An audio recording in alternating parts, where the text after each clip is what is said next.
2 Maccabees chapter 14. 3 years later, Judas and his companions learned that Demetrius, son of Seleucus, had sailed into the port of Tripolis with a powerful army and a fleet, and that he had occupied the country, after doing away with Antiochus and his guardian Lysias. A certain Alcimus, a former high priest, who had willfully incurred defilement before the time of the revolt, realized that there was no way for him to be safe and regain access to the holy altar. So he went to King Demetrius around the 151st year, and presented him with a gold crown and a palm branch, as well as some of the customary olive branches from the temple.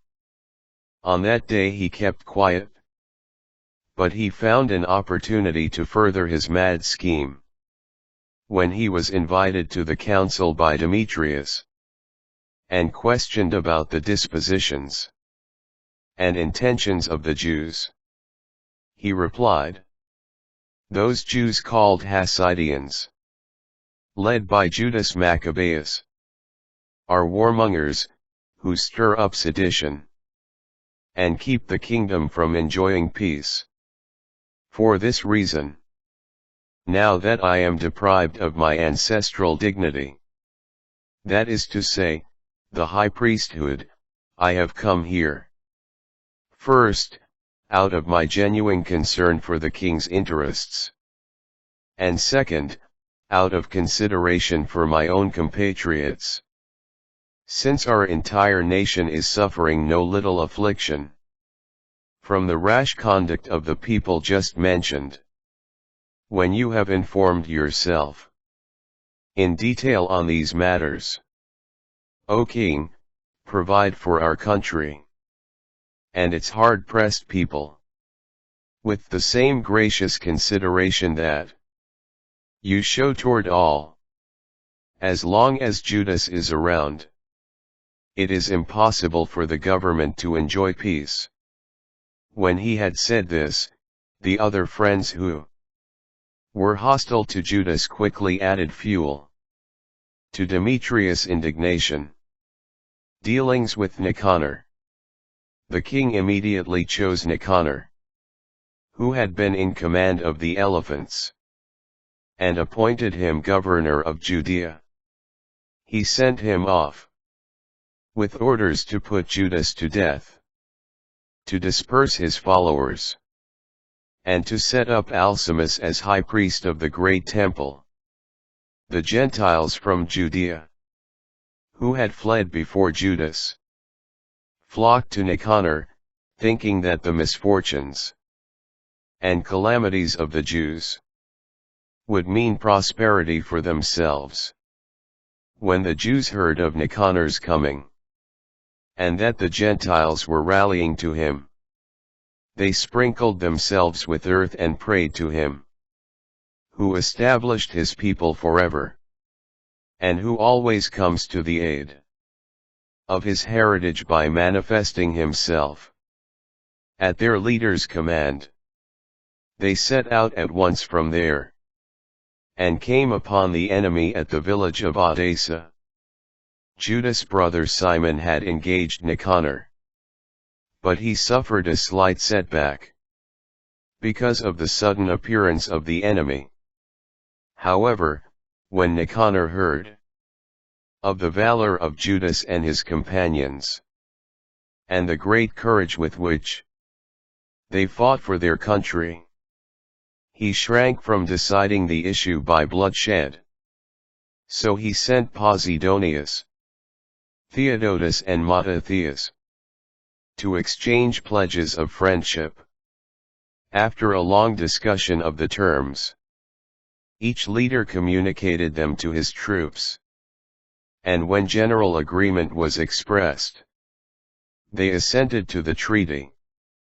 A day was set on which the leaders would meet by themselves. From each side a chariot came forward, and thrones were set in place. Judas had posted armed men in readiness at strategic points for fear that the enemy might suddenly commit some treachery. But the conference was held in the proper way. Nicanor stayed on in Jerusalem, where he did nothing out of place. He disbanded the throngs of people who gathered around him, and he always kept Judas in his company, for he felt affection for the man. He urged him to marry and have children. So Judas married and settled into an ordinary life. Nicanor's threat against Judas. When Alcimus saw their mutual goodwill, he took the treaty that had been made, went to Demetrius, and said that Nicanor was plotting against the government, for he had appointed Judas, that conspirator against the kingdom, as his successor. Stirred up by the villain's slander, the king became enraged. He wrote to Nicanor, stating that he was displeased with the treaty, and ordering him to send Maccabees at once as a prisoner to Antioch. When this message reached Nicanor, he was dismayed and troubled at the thought of annulling his agreement with a man who had done no wrong. However, there was no way of opposing the king. So he watched for an opportunity to carry out this order by a stratagem. But Maccabees, noticing that Nicanor was more harsh in his dealings with him, and acting with unaccustomed rudeness when they met, concluded that this harshness was not a good sign. So he gathered together not a few of his men, and went into hiding from Nicanor. When Nicanor realized that he had been cleverly outwitted by the man, he went to the great and holy temple, at a time when the priests were offering the customary sacrifices, and ordered them to surrender Judas, as they declared under oath that they did not know where the man they sought was. He stretched out his right arm toward the temple and swore this oath: "If you do not hand Judas over to me as prisoner, I will level this shrine of God to the ground. I will tear down the altar, and erect here a splendid temple to Dionysus." With these words he went away. The priests stretched out their hands toward heaven, calling upon the unfailing defender of our nation in these words: "Lord of all, though you are in need of nothing, you were pleased to have a temple for your dwelling place among us. Therefore, Holy One, Lord of all holiness, preserve forever undefiled this house, which has been so recently purified." Martyrdom of Rhazes. A certain Rhazes, one of the elders of Jerusalem, was denounced to Nicanor as a patriot, a man highly regarded. He was called a father of the Jews, because of his goodwill toward them. In the days before the revolt, he had been convicted of being a Jew, and had risked body and soul in his ardent zeal for Judaism. Nicanor, to show his disdain for the Jews, sent more than 500 soldiers to arrest him. He thought that by arresting that man, he would deal the Jews a hard blow. But when the troops, on the point of capturing the tower, were forcing the outer gate and calling for fire to set the door ablaze, Rhazes, now caught on all sides, turned his sword against himself, preferring to die nobly rather than fall into the hands of vile men and suffer outrages unworthy of his noble birth. In the excitement of the struggle, He failed to strike exactly.